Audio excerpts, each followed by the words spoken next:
Vamos ler do Srimad Bhagavatam, canto 1, capítulo 2, versos de 8 a 15. Vamos direto para a tradução, seguido dos significados. As atividades ocupacionais executadas por um homem de acordo com sua própria posição não passam de esforços inúteis se não provocam atração pela mensagem da personalidade de Deus. Significado: há diferentes atividades ocupacionais em termos das diferentes concepções de vida do homem. Para o materialista grosseiro, que não pode ver nada além do corpo material grosseiro, não há nada além dos sentidos.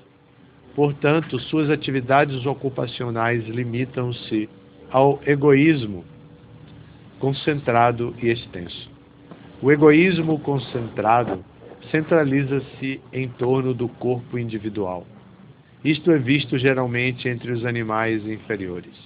O egoísmo extenso manifesta-se na sociedade humana e centraliza-se em torno da família, da sociedade, da comunidade, da nação e do mundo, com vistas ao conforto corpóreo grosseiro.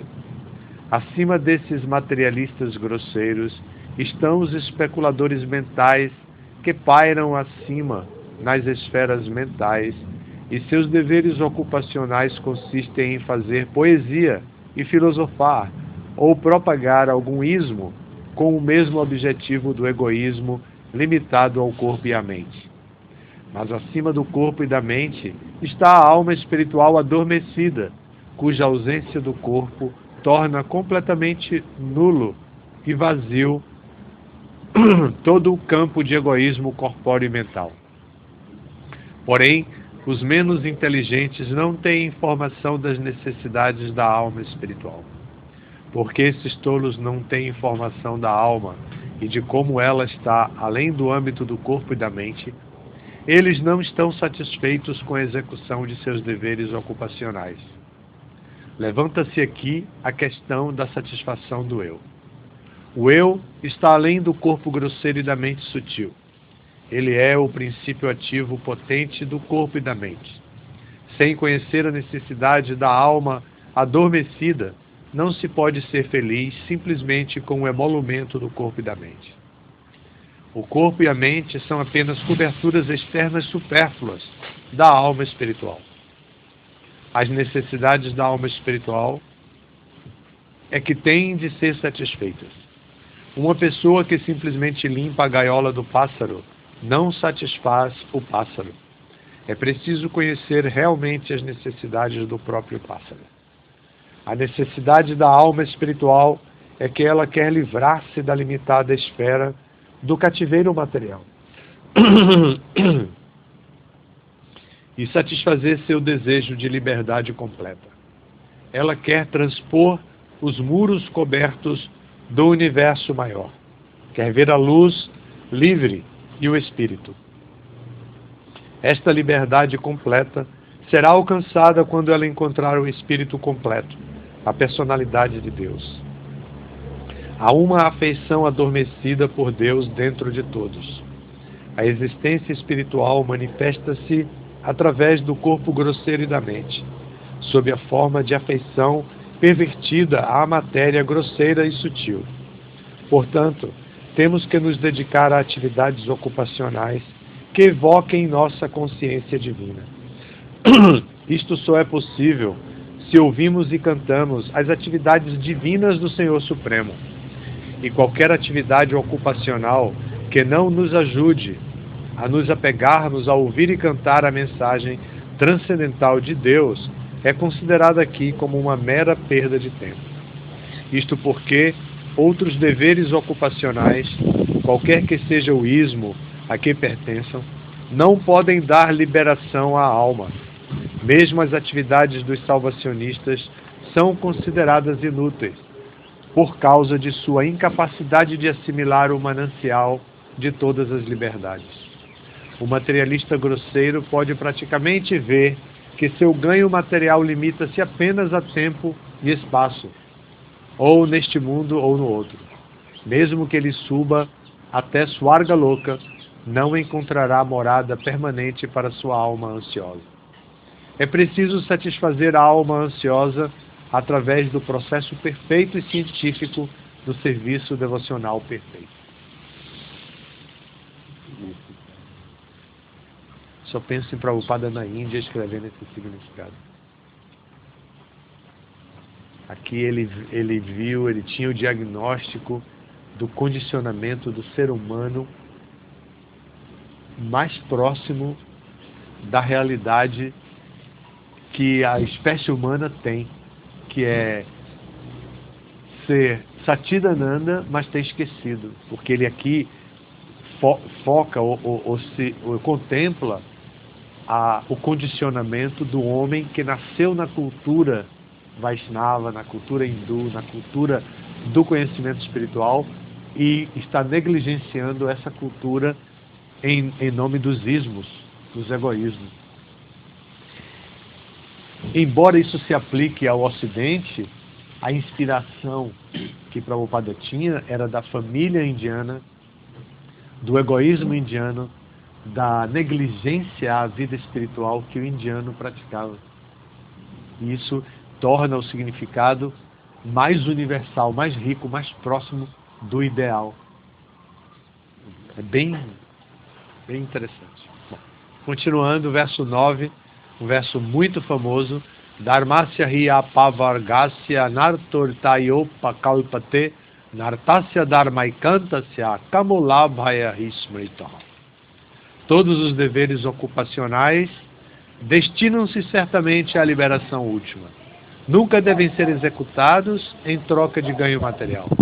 Além disso, segundo os sábios, alguém que esteja engajado no serviço ocupacional último não deve de forma alguma usar o ganho material para cultivar gozo dos sentidos. Significado. Já discutimos que o serviço devocional puro ao Senhor é automaticamente seguido de conhecimento perfeito e desapego da existência material.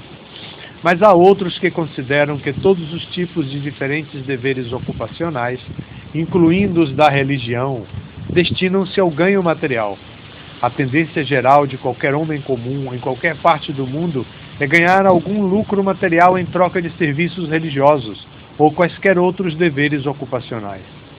Mesmo nas literaturas védicas, para todos os tipos de execuções religiosas se oferece uma sedução de ganho material.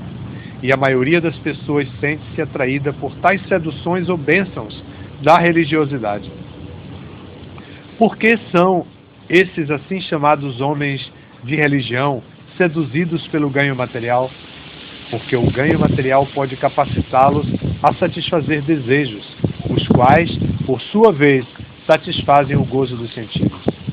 Este ciclo de deveres ocupacionais inclui a assim chamada religiosidade, seguida de ganho material, e ganho material seguido de satisfação dos desejos. O gozo dos sentidos é o caminho geral para todos os tipos de homens plenamente ocupados. Mas na declaração de Suta Goswami, bem como pelo veredito do Srimad Bhagavatam, isto é anulado por este shloka. Não devemos nos dedicar a nenhum tipo de serviço ocupacional visando apenas o ganho material.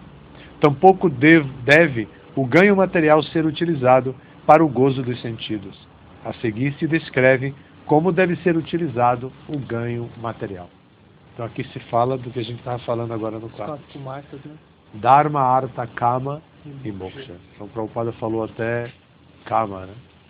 Mas também o verso diz que a liberação última, que esse é o Moksha, visto como liberação. Continuando, verso número 10. Os desejos da vida nunca devem estar voltados para o gozo dos sentidos. Deve-se desejar somente uma vida saudável ou a autopreservação, uma vez que o objetivo do ser humano é indagar acerca da verdade absoluta. Nenhuma outra coisa deve ser a meta de nossos trabalhos. Significado. A civilização material completamente desorientada está erroneamente voltada para a satisfação dos desejos no gozo dos sentidos. Nessa civilização, em todas as esferas da vida, a meta última é o gozo dos sentidos. Na política, no serviço social, no altruísmo, na filantropia e, por fim, na religião, ou mesmo na salvação, o mesmo matiz de gozo dos sentidos está cada vez mais predominante. No campo da política, os líderes dos homens lutam uns com os outros para a satisfação pessoal dos sentidos. Os eleitores adoram os assim chamados líderes apenas quando lhes prometem gozo dos sentidos. Logo que os eleitores ficam insatisfeitos em sua própria satisfação dos sentidos, eles destronam os líderes. Os líderes vão sempre desapontar os eleitores por não satisfazerem os sentidos destes. O mesmo é aplicável a todos os outros campos. Ninguém leva os problemas da vida a sério. Mesmo aqueles que estão no caminho da salvação desejam tornar-se unos com a verdade absoluta e desejam cometer suicídio espiritual em troca de gozo dos sentidos. Mas o Bhagavatam diz que não devemos viver para o gozo dos sentidos. Devemos satisfazer os sentidos apenas o quanto seja necessário para a autopreservação, e não para o gozo dos sentidos. Porque o corpo é feito de sentidos, que também necessitam de certa quantidade de satisfação, há orientações reguladoras para a satisfação desses sentidos. Mas os sentidos não são destinados ao desfrute irrestrito. Por exemplo, o casamento ou a combinação do homem com a mulher é necessário para procriar, mas não se destina ao desfrute dos sentidos. Na ausência da restrição voluntária, faz-se propaganda de planejamento familiar, mas os homens tolos não sabem que o planejamento familiar funciona automaticamente, tão logo haja busca da verdade absoluta.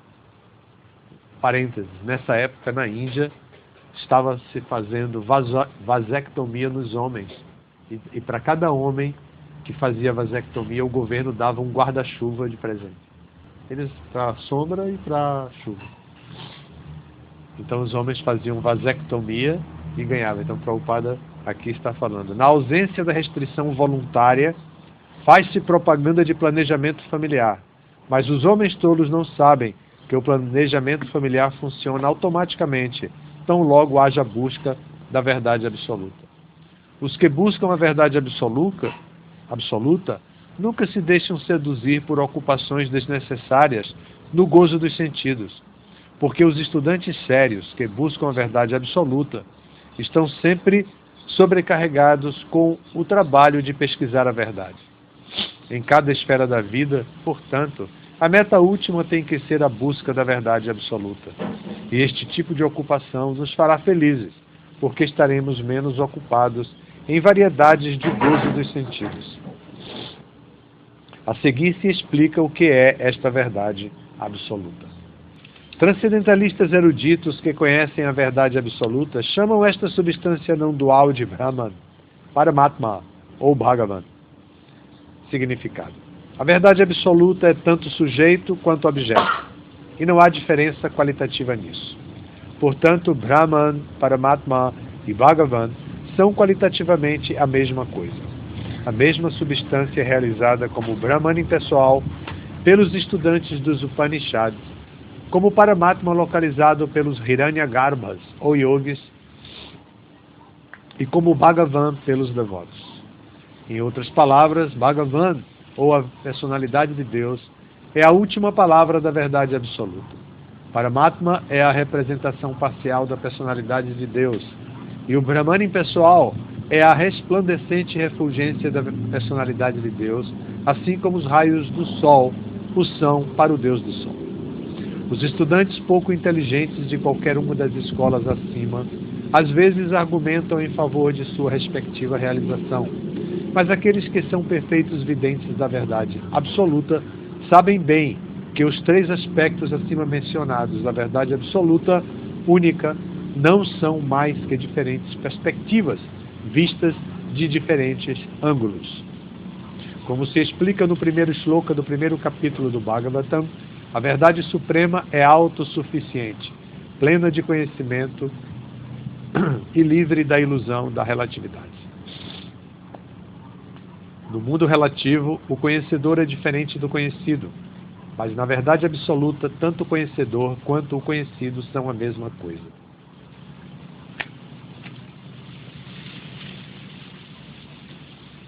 No mundo relativo, o conhecedor é o espírito vivo, ou energia superior, ao passo que o conhecido é a matéria inerte, ou energia inferior. Portanto, há uma dualidade de energia inferior e energia superior. Ao passo que o reino absoluto, tanto o conhecedor quanto o conhecido pertencem à mesma energia superior. Há 3 tipos de energias do energético supremo. Não há diferença entre a energia e o energético, mas há uma diferença na qualidade das energias. O reino absoluto e as entidades vivas são da mesma energia superior. O mundo material, porém, é energia inferior.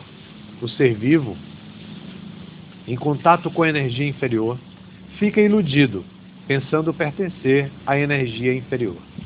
Portanto, há o sentido de relatividade no mundo material. No absoluto, não há tal sentido de diferença entre o conhecedor e o conhecido, e por isso tudo ali é absoluto. Continuando, verso 12, o estudante, o sábio, seriamente inquisitivo, bem equipado de conhecimento e desapego, compreende esta verdade absoluta prestando serviço devocional, de acordo com o que ouviu do Vedanta Shruti. A verdade absoluta é compreendida completamente através do processo de serviço devocional ao Senhor Vasudeva, ou a personalidade de Deus, que é a verdade absoluta completa. Brahman é sua refulgência corpórea transcendental e Paramatma é sua representação parcial. Assim, as compreensões Brahman e Paramatma da verdade absoluta são apenas compreensões parciais. Há 4 diferentes tipos de seres humanos: os karmis, os gyanis, os yogis e os devotos. Os karmis são materialistas, ao passo que os outros 3 são transcendentalistas. Os transcendentalistas de primeira classe são os devotos que realizam a pessoa suprema. Transcendentalistas de segunda classe são aqueles que realizam parcialmente a porção plenária da pessoa absoluta. E transcendentalistas de terceira classe são os que mal realizam o foco espiritual da pessoa absoluta. Como se afirma no Bhagavad Gita e em outras literaturas védicas, a pessoa suprema é realizada através do serviço devocional, que é seguido do conhecimento pleno e desapego do contato com a matéria. Assim como as realizações Brahman e Paramatma são realizações imperfeitas da verdade absoluta, da mesma forma, os meios de realizar Brahman e Paramatma, isto é, os caminhos de Jnana Yoga, são também meios imperfeitos de realizar a verdade absoluta. O serviço devocional que se baseia no plano do conhecimento pleno, combinado com o desapego do contato com a matéria e que se fixa através da recepção auditiva do Vedanta Shruti, é o único método perfeito pelo qual o estudante seriamente inquisitivo pode realizar a verdade absoluta. O serviço devocional não se destina, portanto, à classe menos inteligente de transcendentalistas. Há 3 classes de devotos, a saber, os de primeira, segunda e terceira classe. Os devotos de terceira classe, ou os neófitos, que não têm conhecimento e não são desapegados do contato com a matéria, mas que estão simplesmente atraídos pelo processo preliminar de adorar a deidade no templo, são chamados devotos materiais. Os devotos materiais, ou materialistas, são mais apegados ao benefício material do que ao proveito transcendental. Portanto, tem-se que progredir definitivamente da posição de serviço devocional material à posição devocional de segunda classe. Na posição de segunda classe, o devoto pode discriminar 4 princípios na linha devocional, a saber, a personalidade de Deus, seus devotos, o ignorante e o invejoso. Temos que nos elevar pelo menos ao estágio de devoto de segunda classe e tornar-nos, assim, elegíveis para conhecer a verdade absoluta. Um devoto de terceira classe, portanto, tem de receber as instruções sobre o serviço devocional das fontes autorizadas do Bhagavata.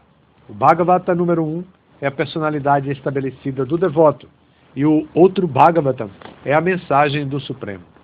O devoto de terceira classe, portanto, tem que se dirigir à personalidade do devoto, a fim de aprender as instruções sobre o serviço devocional. Esta personalidade do devoto não é um profissional que ganha vida recitando o Bhagavatam. Tal devoto tem que ser um representante de Shukadeva Goswami, como Sutta Goswami, e tem que pregar o culto do serviço devocional para o completo benefício de todos. Um devoto neófito tem pouquíssimo gosto por ouvir as autoridades. Esse devoto neófito faz ostentação de ouvir de um profissional para satisfazer seus sentidos. Esta espécie de ouvir e cantar estraga tudo, de modo que devemos ter muito cuidado com este processo defeituoso. As mensagens sagradas do Supremo, como são transmitidas no Bhagavad Gita ou no Srimad Bhagavatam, são indubitavelmente temas transcendentais.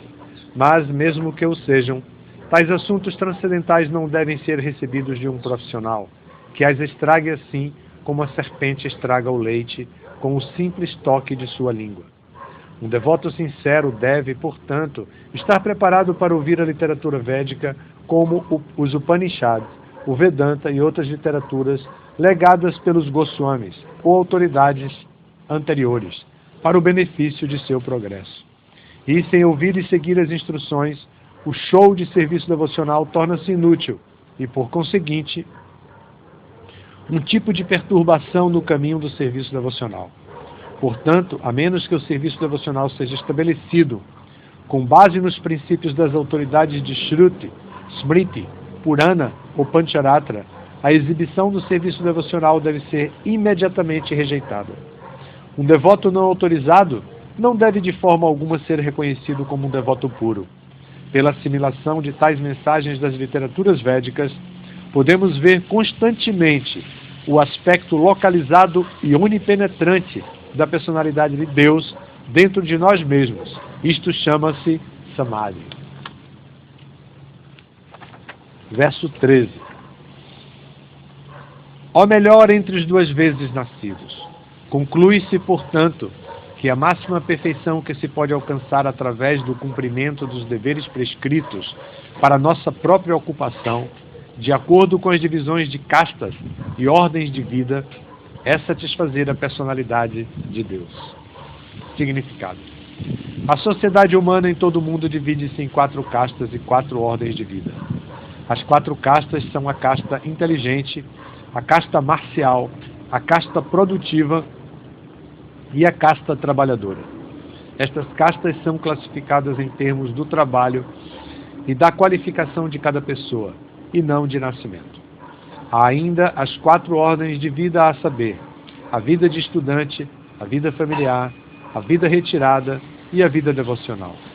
Para o próprio interesse da sociedade humana, deve-se haver tais divisões de vida, senão nenhuma instituição social poderá crescer em estado saudável. E para cada uma das acima mencionadas divisões de vida, a meta tem de ser satisfazer a autoridade suprema da personalidade de Deus. Esta função instrucional da sociedade humana é conhecida como o sistema de Varnashrama Dharma, que é inteiramente natural para a vida civilizada.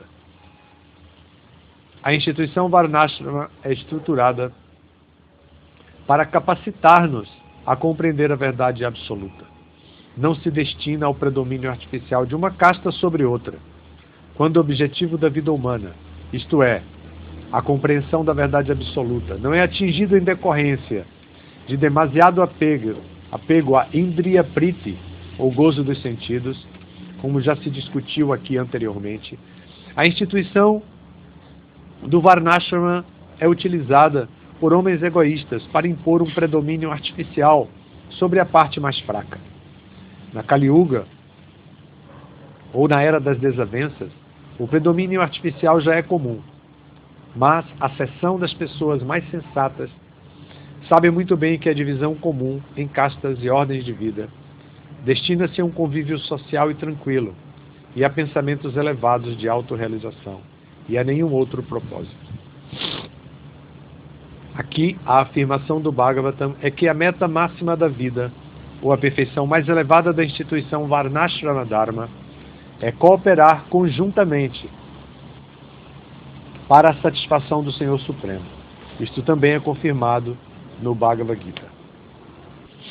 Vamos parar aqui. Faltaram 2 versos da sessão que eu tinha separado, mas eu acho que os significados eram muito grandes, a gente pode deixar para outro momento. Então observem como o Prabhupada toca nos pontos importantes, né? A gente viu o gozo dos sentidos, a gente viu o apego, a gente viu os 3 tipos de devotos, Kanista Adhikari, Madhyama Adhikari, Uttama Adhikari, não é? Agora nesse último significado aqui do 13, do 12, mesmo do 13, né? O Prabhupada dá um nome para gozo dos sentidos, que não é um nome muito comum. Quem lembra? Indriya Priti. Indriya Priti. A gente fala gozo dos sentidos, mas Prabhupada cita muito pouco a expressão em sânscrito. E aqui citou. E a gente pode aprender isso para usar na nossa pregação, que é importante de vez em quando citar também. Indriya Priti, que é gozo dos sentidos, apego ou amor pelos sentidos. Priti é amor, Indriya sentidos. E Prabhupada fala também sobre o sistema Varnashana, né? Porque nos versos originais nós vimos que dizem que a ocupação comum das pessoas, de acordo com seus deveres comuns, só vai prender a pessoa a esse mundo material. Então, Prabhupada cita o Varnashana como uma limitação até para as pessoas, se elas não buscam, dentro dos seus deveres prescritos, a autorrealização espiritual ou o serviço a Krishna. Então, a ocupação não vai dar em nada. Prabhupada explica isso aqui. Nesse último significado, Prabhupada fala sobre o Varnashana Dharma nesse sentido. Então, estamos... É muito bom ler esses significados de Prabhupada, porque ele apresenta praticamente a linha de pregação que até hoje está em voga, que nós precisamos convencer as pessoas do nível de condicionamento que elas se encontram, apesar de elas terem alcançado o nível máximo de realização dentro da escala de espécies de vida, que é a forma humana de vida. Então agora é utilizar bem essa forma humana de vida. Obrigado, Hare Krishna. Srimad Bhagavatam Ki Jai.